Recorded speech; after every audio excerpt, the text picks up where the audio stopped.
Thank you for taking this moment to breathe and to listen to what can change your life forever.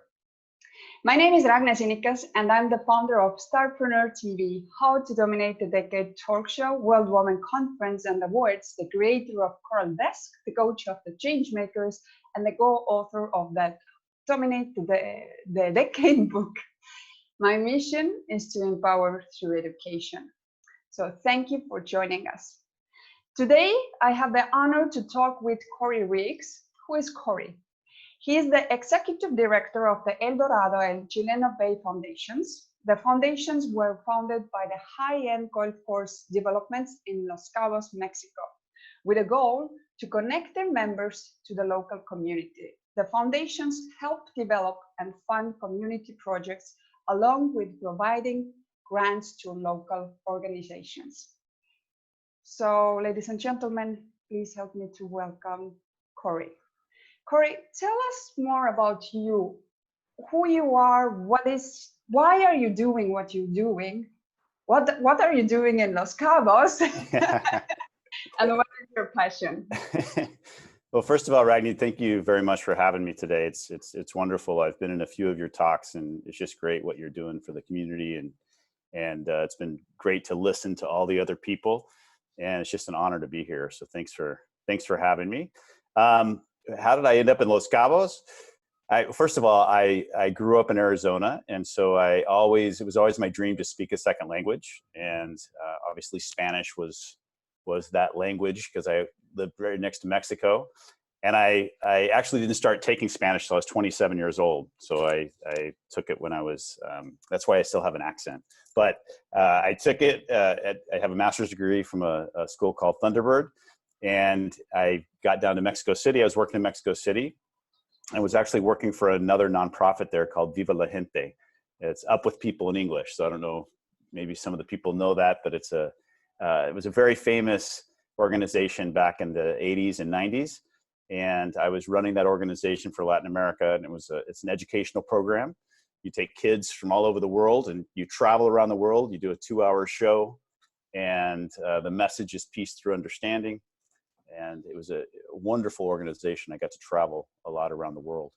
And I was working in Mexico City and got recruited to Los Cabos from the founder of Los Cabos Children's Foundation, a gentleman by the name of Tom Walsh, who maybe some of you know him. But he runs all the Burger Kings in southern Minnesota and in South Dakota. And it's the only place actually in the United States where Burger King beats out McDonald's in people going to it. So it's kind of fun. But Tom's a great guy. He's been here for a long time, started Los Cabos Children's Foundation in 2004. He started just helping one child that had cancer. And at that time, there was no cancer treatment for children in Baja California Sur. It was the only state in Mexico that didn't have cancer treatment for children. So he started that, and Los Cabos Children's Foundation has obviously grown and blown up. I came here in 2008 and was with Los Cabos Children's Foundation until about 2011, and just fell in love with Cabo and fell in love with the people here. I've been here off and on since 2008, and just came back about a year ago. I left for a couple of years and came back about a year ago and began my new position at El Dorado and Chileno Bay, running their foundations. Tell us more about the project that is very close to your heart now, and actually takes, I would say, that most of your time. So why this Alianza or Alien started, and what does it do? So, when I first came here back to El Dorado and Chileno Bay, one of the goals was, and one of the trends that you see in all nonprofits right now is really collaboration and getting a lot of people to work together. So in this day and age, it's really hard for one nonprofit to go forward and raise the money they need and do all they need to do and have all the expertise. You really need to collaborate. So when I came back with El Dorado and Chileno Bay, one of the goals was to create something called the Los Cabos Community Alliance and bring businesses together and nonprofits to really resolve the challenges that are in Los Cabos. As we know, there's a lot of challenges here, but the level of resources are so big that we could actually overcome them here. And that that's something that's very exciting.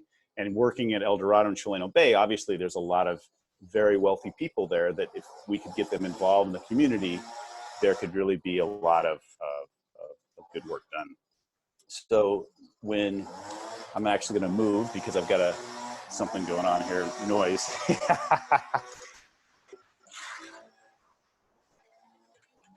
Sorry about that. So when I first came back, one of the things we did was what would be a good project to start with? What could we do that would bring the community together? And so we looked around and found a need, and the need was, how can we bring people together to get one of the challenges in Los Cabos is there's no pediatric services for children, and so they're all up in La Paz. And so we wanted to somehow create a project that would help get kids up to La Paz for their treatment.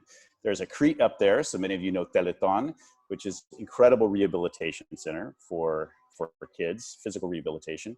And there's also the cancer treatment up in La Paz and all the specialty pediatric services. So we brought a whole group together, and we just got this project going. There's a bus now, it's in Fresco. If you go by Fresco, you can see the bus, it's incredible. And it brought together almost 30 different nonprofits and businesses to make this happen. Now, the cool thing about it is it happened right in March, and we launched this on March 12th. And we all know what happened in March. And we're all still living what happened in March, and we'll be living this for a very long time. And so the beautiful thing about what happened is this foundation of already having all the businesses work together and everyone work together was already put in place. And as we know, this situation that's happened right now is really twofold. It's the virus, obviously, and the health parts of the virus, and the challenges with getting medical equipment and those types of things. But the second part, and what I personally believe, is way more impactful, has been the economic impact that's happened. And that is what we're going to be dealing with for years to come. And especially in Los Cabos, as we know, this area was hit. I mean, the whole world's been hit, but this area has been hit especially hard because it's all tourism, and tourism stopped, and it's probably not coming back for a long time, even though we are opening soon and hotels are starting to open first part of June. When you think about it, the people are really the backbone of the economy in Los Cabos are the Americans, the middle income Americans that come down here and stay in the timeshares, do the all-inclusives, those types of things. And they also have lost their jobs. And so it's an outlook, and I'm not being negative because there's a lot of things we can do here, but it's something to paint the picture and to know, hey, this is gonna be a long haul. And when we look around Los Cabos right now, there are almost 90,000 families, not just Los Cabos, in all of the state, that their breadwinner is out of work and there's not the resources to buy food. So when we saw this starting to happen, we got a whole group together and created this alliance, and it's the Baja California Sewer Community Alliance. There's 80 entities, including about 50 businesses and 40 nonprofits, and we're working in coordination with the government. And it's to get food out to people. Because as you know, also, the other challenge with this situation is that you can't just, as in a hurricane, you can go to a central location and people can come get the food. Here, we actually have to go out and go door to door, house to house, and give people the dispenses. And so it's a lot of challenges. You imagine the logistics are huge. We have the military involved, police, National Guard. Everyone is helping in this effort. It's just been an amazing thing to see this community come together, and we continue to do that.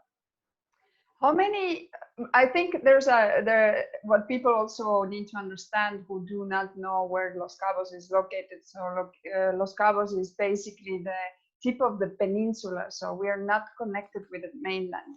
And that Correct. also is a blessing, and also makes some things a little more difficult as well.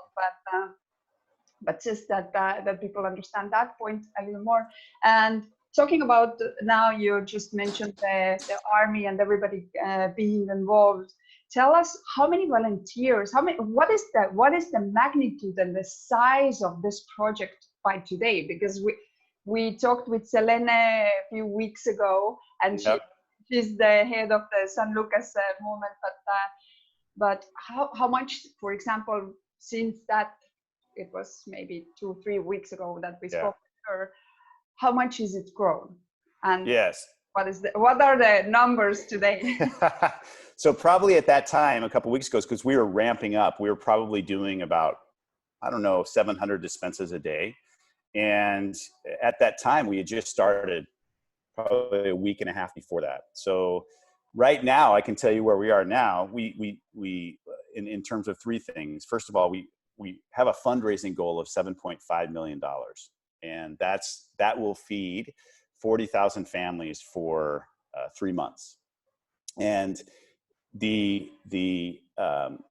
so that we're already up to about $3 million, which is incredible. So that's really everyone coming together, and we're working on that big time. In terms of dispenses at that time, probably we'd done about 5,000 dispenses. We're up to over 20,000 now. And we have several thousand dispenses now arriving. We have our supply chain now in place. We have our volunteer coordination in place. We have well over a couple hundred volunteers that are waiting and available, and many more people have signed up. So there's probably people on this call that have signed up and haven't got a call back, because the response has been overwhelming. And as people can understand, we kind of went from we didn't have any kind of a business, anything put together, and we've created a multi-million-dollar business in less than a month. It's nonprofit, but it's still a business. It's got logistics, it's got communication, it's got marketing, everything you can imagine. It's got a board of directors, there's meetings, decisions have to be made. Everything that you have to put into a business has been put into this alliance. And the other interesting thing, and this is what I like to tell people, the difference between business and nonprofits, is in business, you lead executively. So meaning that the executive gives orders and people do it. In nonprofits, you have to lead legislatively, because people are not there because they're making money from you, because you're signing their checks. A lot of people are there volunteering. A lot of people are there because of their emotions. So you have to get everyone on board. It's a totally different thing. So you imagine 80 different entities now.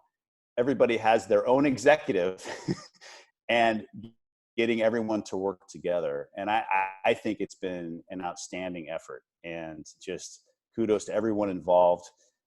There's, now thousands, I would say, if you take all those 80 entities and the people that work for them, over 1,000 people involved. And it's been an incredible effort, and we keep ramping up as we get more and more down the road. And we realize the need. At first we thought it was 40,000 families, and now that's 96,000. So now the government is going to take some of that burden on, and we're just finishing talking with them, where they're saying, hey, we're going to take the other 56,000 and we're going to figure that out. You guys help us with the 40,000. And that's what's happening right now. And we're very, very excited that they're getting more engaged, because that's really their work to do. And so this is the other thing about the Alliance, we're pushing them. They're having to do it. And it's just been an amazing experience to be involved in this. I don't know if I answered your question. But you did. You talked about the numbers and the people involved and all of that. So how did you define the number? Is that number by your sources? Where does this 96,000 families come from? Yeah, the source, there's a lot of different sources. So it's different nonprofits, different, obviously it's not an exact science. It's very difficult here. And, you have the area out in Cabo San Lucas where no one has an address. So it's not like you can really count people. And, but it's really an estimate. It comes from the DEEF. It comes from the state government, the local government. It comes from registrations that we've received. There was a call center that we were receiving some registrations, people wanting help. It came from some online inquiries, just a whole bunch of different places, and just also based on the unemployment rate right now and what people believe is going to be the need. So it's enormous what's happening here, and the need is huge. But again, and I'll say this again, is that the level of resources here in Los Cabos, if we get the right people involved, is more than enough to take care of this need.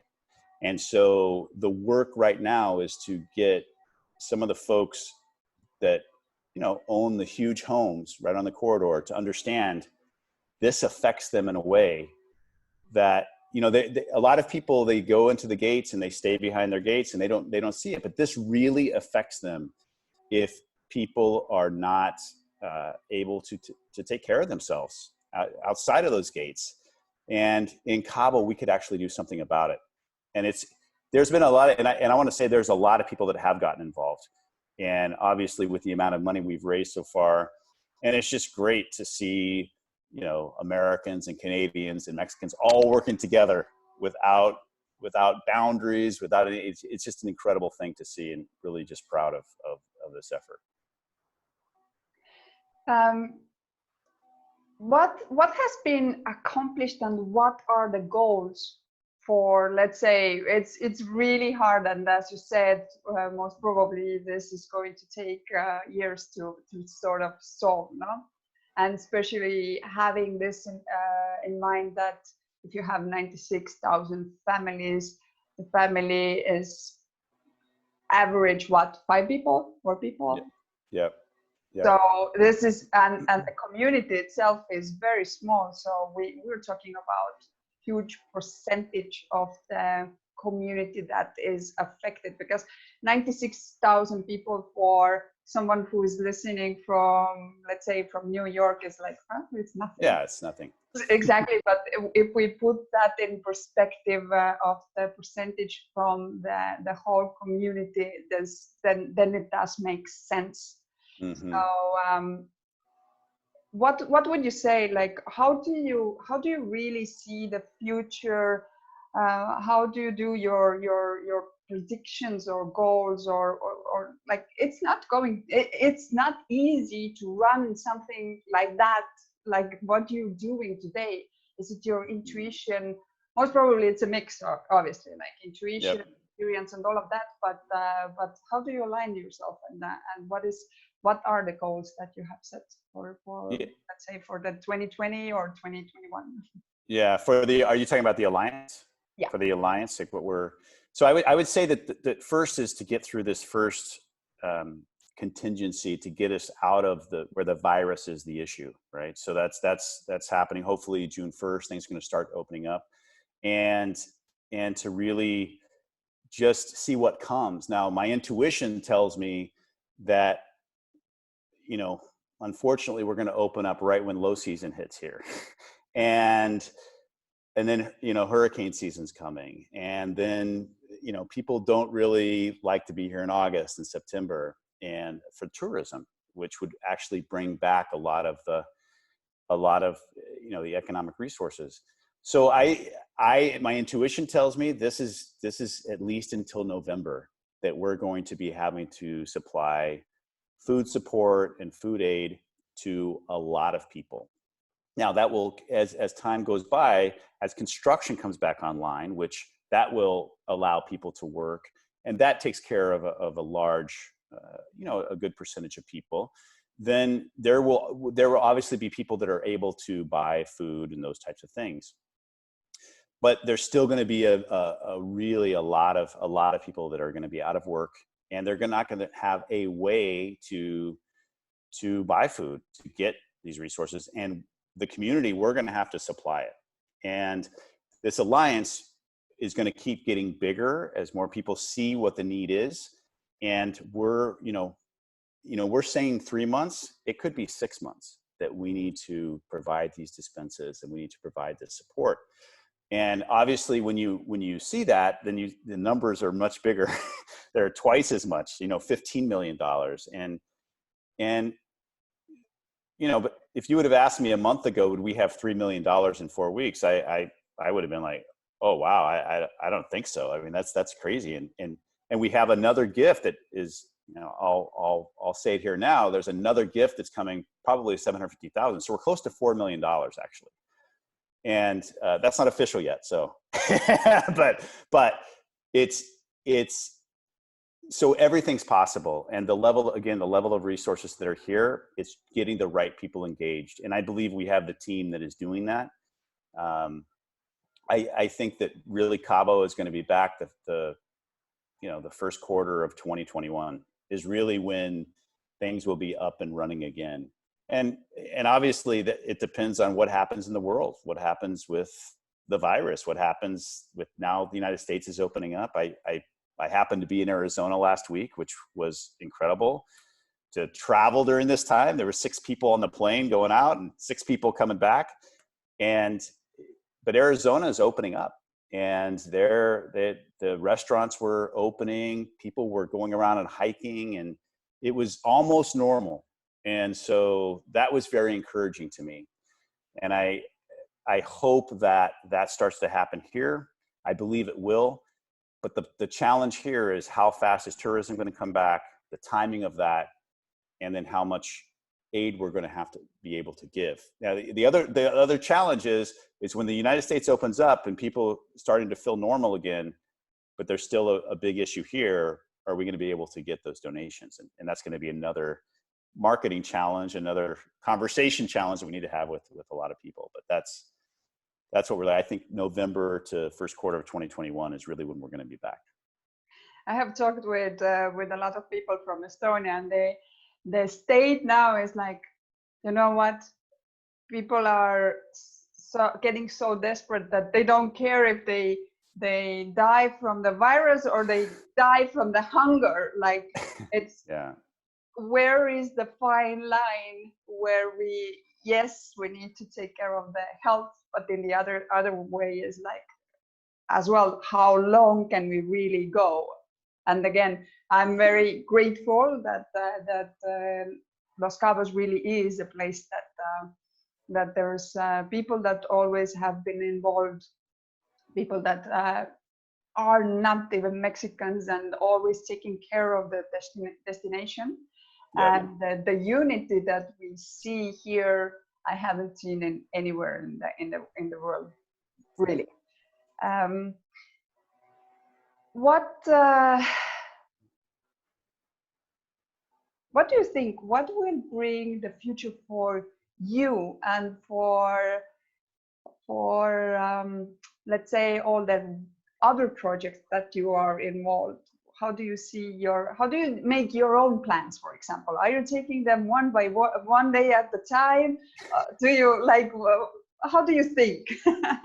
No, I think this is it's an interesting time, and it's an interesting time for personal leadership and just how all of us have all of a sudden had to stop and rethink about what's important. And I think we live in a culture where everything is go, go, go. What am I doing next? How am I going to do it? And to all of a sudden have to have stopped. You can almost look at this virus as it's been a huge gift, because it's made people have to just be around their family, be around, actually read a book, stop and think about things. And I for me personally, it's a message about, I know one of your questions at the end are the 3 things about how you dominate the decade. So I'm going to get into one now, but it's really about facing fear. And one of the really cool things right now that's happening is, do you remember Star Wars? And I know there's people on here that are going to laugh when I'm saying this, but I love Star Wars. And the part is the part, I think it's The Empire Strikes Back, the part when Luke Skywalker is walking into the tree, and he walks into this cave. There's a cave, I think it's in a tree or something. I know I can't remember. but he walks in and he's going to face Darth Vader, and it's not Darth Vader, it's actually himself. And I think this virus has given us all a chance because it's scary. It's all the things you read. It's all the things we're having to face our fear. And I promise that the way that we're facing our fear now, the way we're acting now, it's what's either holding us back in our lives, or it's something that's going to propel us forward. And so if everyone takes a moment and just thinks of it, because we're all alone in this. I mean, this virus can affect one person in a family and not another. And so when you think about that, it's a different kind of fear than many of us have had. And it's the whole world that's facing the same thing right now. And the way that you're acting now is the way that it really pay attention to it, because the way you're reacting to fear now is the way that you react to fear all the time. And this is right on the edge of it. And if you really pay attention to it and understand it, you can get over it. And you're really having to face yourself. So like Luke facing himself in that cave, we have to face ourselves right now and take advantage of that time. And that's what I'm doing. I mean, I wake up and maybe my throat's hurting a little bit, or I'm coughing and I'm thinking, oh my God, do I have this thing? Is something going to happen? Is there a ventilator available? All those things go through everybody's mind. I know they do.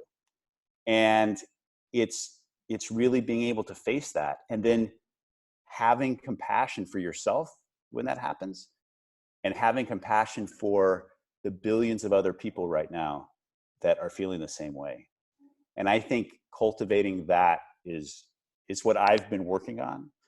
And it's what I will continue to work on through this, and take this whole situation as a gift to be able to do that. Do you think us as community members, community leaders, how can we prepare for situations like that? Like, let's say that what should we really learn from this challenge? Let's say that if we need to face something, can we really do something differently before, or can we, like, if you could go now back in time, mm-hmm. what is there something that you say, if we only had like those things already set up? Like, the thing is that in Cabos, we sort of go through that fear almost every year, because we're like, the next hurricane is coming. Like, is mm-hmm. it going to destroy again everything? What is going to happen? Like, sort of we go through that fear of losing everything almost mm-hmm. every year. Mm-hmm. So what would you say? I mean, I think you can never be prepared for this. And I think you can never, and we don't know what's coming next. I mean, we just never know. This is so different. This is so different than a hurricane, because in a hurricane, the rest of the world is okay and they're coming in to help, right? And so who could have predicted that this thing would have ever even happened? So we don't know what's coming next. But what we can do is react in community, and react in a way that brings everyone along, and react in a way with compassion, and compassion again for our fear, and not be fearful to lose everything in a hurricane. Because really, I think this has also showed us that, as long as you have your life and your breath and your health, you have everything. We don't need all this stuff. And so let the hurricanes wash it away. Let this situation wash it away, and let's get back to what is important. And it's community, and learning, and facing yourself, and personal leadership. And what are you passionate about? What were you put on this earth to do? And actually spending the time to think about those things, because we've been given that time right now. Well, I don't know how about you, but I see what people are doing, and I'm really having second doubts that most of them really taking the time and using it as wisely as you are recommending. So, but let's hope that this is the new thing that people actually will learn and understand that if they do the things in a way that they did before, with the same people at the same time, then they can't really expect different results. So I really hope that that recommendation that you just gave, to really look into yourself, whether it's the leadership for your private life, or the leadership for your company, or for your community, or whatever roles, let's say, you have, then I totally agree that leadership starts within, and all the strength and power which we have is inside. And every single hurricane, every single disease can just take everything which is out. So yeah, I agree absolutely, totally. So thank you everybody who has joined us. We have people from UK here. We have people from Mexico, obviously. A lot of Mexicans and a lot of locals have joined us today. Thank you very much for your time. Let's see what's going on in the Facebook as well. So if you have any questions to Korey, then this is the best time to leave them, whether below the video.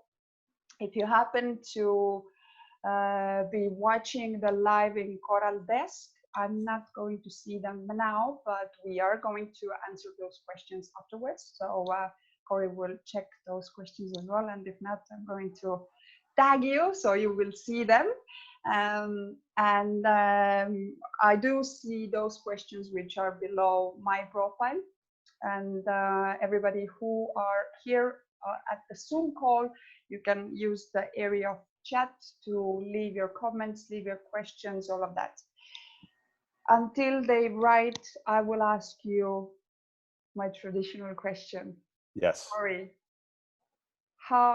give us your 3 recommendations how to dominate the decade. So the first one I talked about, fear, is to face your fear and use this opportunity to really do that. It's right in our face every day. So notice how you're reacting to fear, and because this is how you react again in every situation. So notice what it feels like in your body. Notice how you usually react, and try to do something different. So change your habits in that way. So that's one. Number 2 is make sure you have a practice. And I say meditation. Everyone should be meditating. I have a great app that I recommend. It's Sam Harris, and it's Waking Up is the app. It's amazing, and he gives you, I think, a free month. If anybody wants a free month, I can actually send it to you. He has it on the app. Just let Ragni know, and I'll send it to you by email. Or you can just download it too, and I think he gives you a free month then. But it's Waking Up, and there's a 50-day course, 10 minutes a day. He talks through the meditation. It's an amazing app to get started on meditation.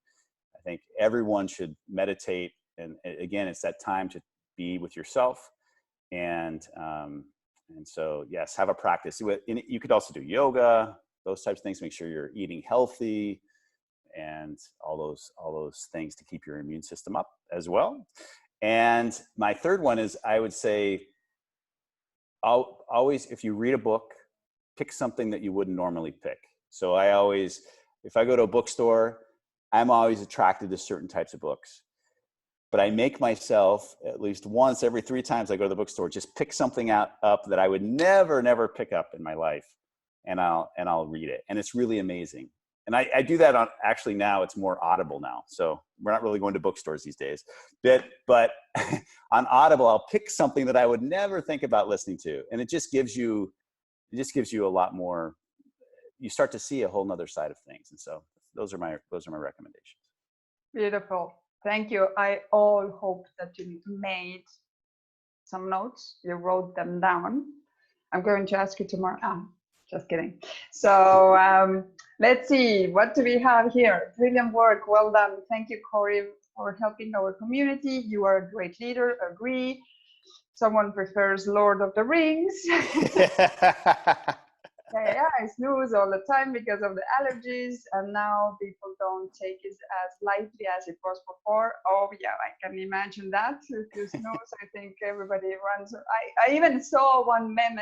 It's there was a huge line in the coffee shop, and the guys sneezed there, and the whole coffee shop just flew. Dives on the floor. Exactly. So then let me see what else do we have here.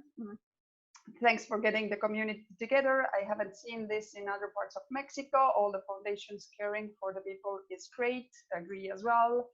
Very good points. What do you consider is the main quality for leaders in a non-profit organization, and why? The main quality is really, I mean, it all comes back to personal leadership, but it's being able to listen. I mean, listen, that's kind of a easy answer to give, but you have to listen, and you have to be able to open your ears and really, and not just act like you're listening, but really listen to what other people are saying. As I said, nonprofit leadership is all about legislative. You got to get everybody on board. And the way that you do that is you make sure people are a part of everything, and they want to feel like they're contributing. That's why people come to nonprofits. They're contributing. And where leaders get in trouble, and a lot of for-profit business leaders get into nonprofit and they think, oh, this is easy, I can do this. It's not easy. It's actually more, I think, more difficult, because they're used to speaking and everybody doing what they say. In nonprofits, you have to listen, because everybody's giving because they want to give. And if you don't make them feel like they want to be around you, you're not going to be leading anybody. And so the most important thing is really listening skills, get everybody engaged and involved, and and share ideas together. You just gave the key for how to become an influencer, because leadership is all about influence. So very good point, very good answer. Let's see, what else do we have? What drives you every day to wake up and carry on? Wow, I love life. So I mean, I like to do everything. I love my plants. I mean, I could take you around and show you my plants. That's my first thing I like to do, is get up and water my plants in the morning. So I have actually a bunch of watermelon growing out on my terrace, which is amazing. And they just explode. So I'd say that's what gets me up in the morning, is I know my plants need water. And then from there, what drives me? I love life. And it's all the learnings that we get every day, and all the things we get to do. And coffee. And I like to drink my coffee too. What nonprofit is your role model organization? What nonprofit is my role model? Wow, that's a good question.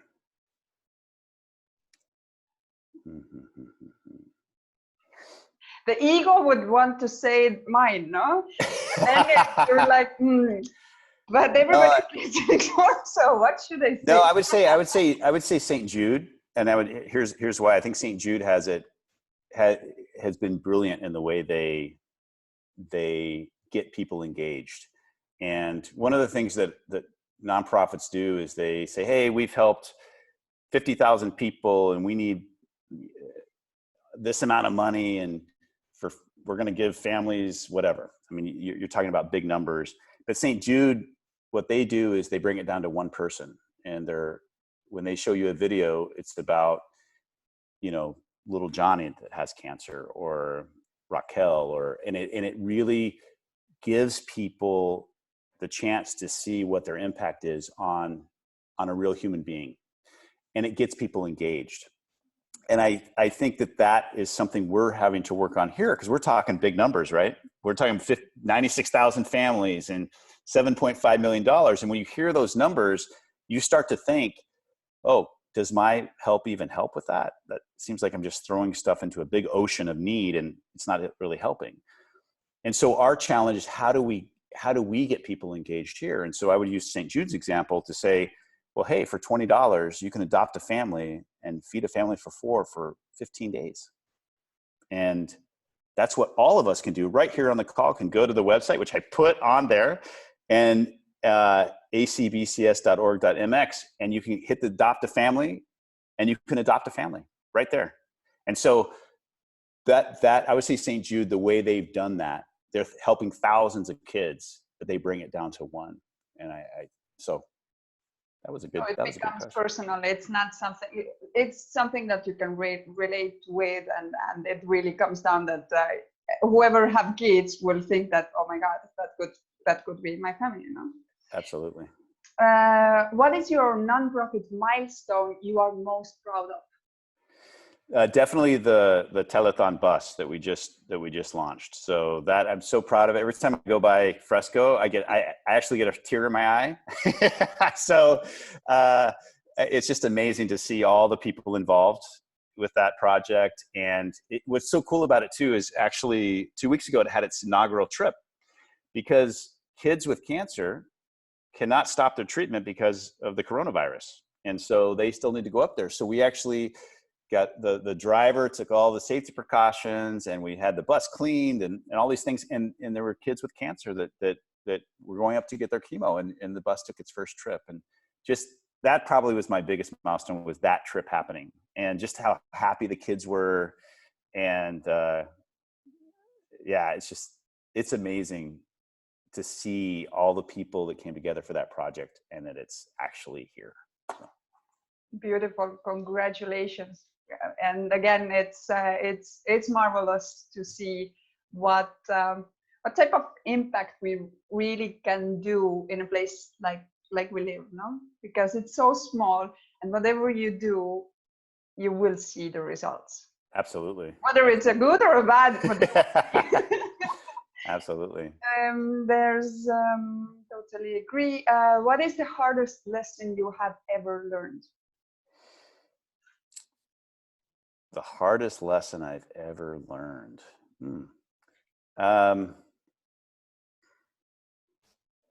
Wow, that's a really big question. I would say to not. I really used to take things personally all the time, and so that for me, learning not to take things personally, no matter what someone says to you, no matter what it's to really have learned it's about them. When someone's saying something to you, it's really about them. And so I think that took me a long time, took me 48 years to learn. So, and I still struggle with it sometimes, but just not reacting personally to things, that when someone says something to you, or not taking it personally, and always just doing your best. And so, but that was a tough lesson for me to learn. I totally agree. I think that's one of the lessons that most of us need to learn. And what I think where the lack of understanding comes from is that those persons that hurt us or do that to us, they just don't know any better. And then we just need to think or go to their level, and then you sort of need to understand, and you need to forgive, because you don't want to take this backpack. Well, and it's even farther than that. If someone says something to you and it triggers you, you have a reaction, there's truth in it.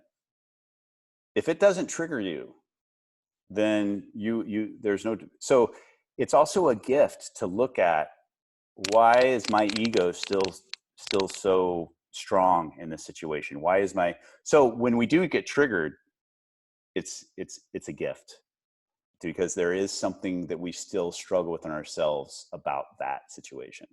So. Those are the points that points out where the things that needs work. We are the work in process. Yeah, throughout absolutely. all our lives, and especially if we're leaders, and especially when we do the work that we do, and even as you have pointed out so many times throughout this interview, when you work with people, you need to really start to listen, need to really start to understand them, and then you can really lead them. when you get discouraged as anyone else during this, crisis, what brings your spirit back up? Yin yoga. I just do yin yoga for about an hour, and I already feel better after that. So if it tells me if I start to feel really discouraged, do some yoga, do a couple downward dogs, and you're good to go. So breathe, yoga, that's what I do. So if someone wants to ask you something that they might be intimidated to ask now, or they want more information regarding the association and whatever it is they want to do, how people can reach out to you? So you can just go to, do you want me to put it on the chat? I can put my email address. Yeah, you can put the email here, and then also we will add that in below this live video which you are looking. Okay, so that's my personal email. So yeah, please reach out to me there. In terms of the Alliance, I put the website there. It's acbcs.org.mx. You can find all the information there, even how much the fundraising has gone. We update it every day. How many dispenses we've given. There's a great video. I think the video is up now. There's a great video that we've done, but it will be up in the next 24 hours if it's not up now. But yeah, that's the best way you can reach out to me, and I'd love to talk with anybody. If you want to get involved in the Alliance, there's a lot of ways to get involved. I mean, reach out to me, let me know, and yeah. So to adapt the family, you need to go also to that. Is that up in that website? On the website? Yeah, absolutely. So the Adopt a Family button, you can go and just there's a donate button. Then below it says Adopt a Family. You click on it, and it'll take you right to that page. And how much was that? Just maybe someone didn't pay attention or thought that it was the Jane Jude. Adopt a Family is $20. Just if you want to do, you can do more than that, obviously, but $20 feeds a family of 4 for 15 days. So so everyone here, if you can go adopt a family, I would love it. And if you can give more, I would love that too, because we got a lot of folks to do, but to help, but it would be wonderful. Is there anything else that you would like to add? We have one comment. Well, thank you, Korey, for leading with purpose and with great example. I agree totally. I would just say that this is I've had jobs in my life where I go to work and I do my job and it's good. I get paid, but this is really, and I've have other callings or purposes, but this is really the first time that I've 100% every ounce and cell of my body is doing what I'm called to do, and without thinking about what I'm getting paid or what I'm getting, none of that matters right now. I'm where I need to be, and it just the timing, and I would say just people strive for that, to actually be in a calling instead of a job, and because we all have that in us. And again, if you go back to this time of being able to stop and meditate and really know yourself, find a calling, because it just works. It's just like you're flowing in a river when it works, and it takes work to get to the flow like that, but it's been amazing to feel that flow right now and to be where you're supposed to be, and I know that's out there for everyone, and I think it takes some self-work. So I agree totally. So thank you for joining us. Thank you for taking the time to really listen to this interview. I hope that you yourself learned something. I hope you made some good notes, but those notes will not work if you don't action on them. So whatever you want to apply to your life, whether it's the app for meditation that Korey recommended, whether it's doing yoga, whether it's adopting the family, take action now, or at least within 24 hours. Because we all know there's going to be so much distraction in our life that after 24 hours, this is going to be just a thought. But you can change your life by taking the action. And more important, you can change someone else's life. Today I have a good example. Actually, with one click, you can really save someone's life. So if you do the $20 click on that website, it's going to save lives. Also, if you want your impact to be greater, please share this video. Because by doing that, you become the hero for so many people, that whoever does do or make the same decision to click on that $20, we have over 50,000 families, not just people, 50,000 families, which are still depending on the government help. So help us to change the lives, help us to really making the impact that is needed in our community. Thank you very much for joining us. I'm going to be, tomorrow, our guest is going to be from Australia. So therefore, tomorrow at 11 o'clock, we are going to have the pre-recording, but we will premiere that exactly at 11 o'clock. So Scott Anthony, very energetic guy, is going to give how not to have excuses and no fears. So if today Korey was not strong enough, then join the tomorrow, and Scott is going to put you on spot. But thank you very much. I will see you tomorrow at 11 a.m. And actually, whoever wants to join us today at 1 p.m. in Spanish, with Jacqueline Jimenez. She's going to call in from United States, and I'm looking forward to this interview. Thank you very much. Thank you, Korey. Thank you. Thank you. Bye.